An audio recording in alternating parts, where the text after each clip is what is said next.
উত্তিষ্ঠত জাগ্রত। সকালবেলায় তো ঈশ্বরের আলো আপনি এসে আমাদের ঘুম ভাঙিয়ে দেয়। সমস্ত রাত্রির গভীর নিদ্রা এক মুহূর্তেই ভেঙে যায়। কিন্তু সন্ধ্যাবেলাকার মোহকে ভাঙাবে? সমস্ত দীর্ঘদিনের চিন্তা ও কর্ম হতে উৎক্ষিপ্ত একটা কুহকের আবেষ্টন, তার থেকে চিত্তকে নির্মল উদার শান্তির মধ্যে বাহির করে আনবো কি করে?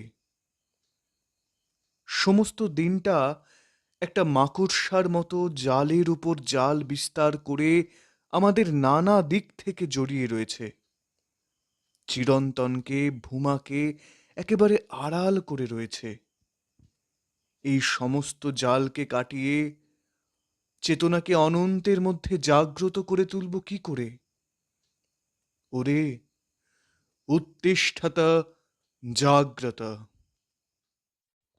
দিন যখন নানা কর্ম, নানা চিন্তা, নানা প্রবৃত্তির ভিতর দিয়ে এক একটি পাক আমাদের চারিদিকে জড়াতে থাকে, বিশ্ব এবং আমার আত্মার মাঝখানে একটা আবরণ গড়ে তুলতে থাকে, সেই সময়েই যদি মাঝে মাঝে আমাদের চেতনাকে সতর্ক করতে না থাকি, উত্তিষ্ঠতা জাগ্রতা এই জাগরণের মন্ত্র যদি ক্ষণে ক্ষণে দিনের সমস্ত বিচিত্র ব্যাপারের মাঝখানেই আমাদের অন্তরাত্মা থেকে ধ্বনিত হয়ে উঠতে না থাকে, তাহলে পাকের পর পাক পড়ে ফাঁসের পর ফাঁস লেগে শেষকালে আমাদের অসাড় করে ফেলে।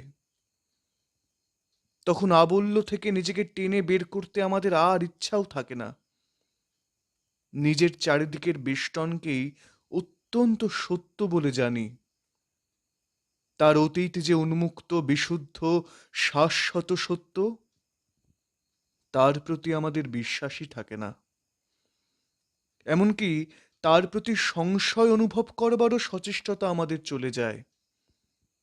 অতএব সমস্ত দিন যখন নানা ব্যাপারের কলধ্বনি, তখন মনের গভীরতার মধ্যে একটি একতারা যন্ত্রে যেন বাজতে থাকে, ওরে উত্তিষ্ঠত জাগ্রত।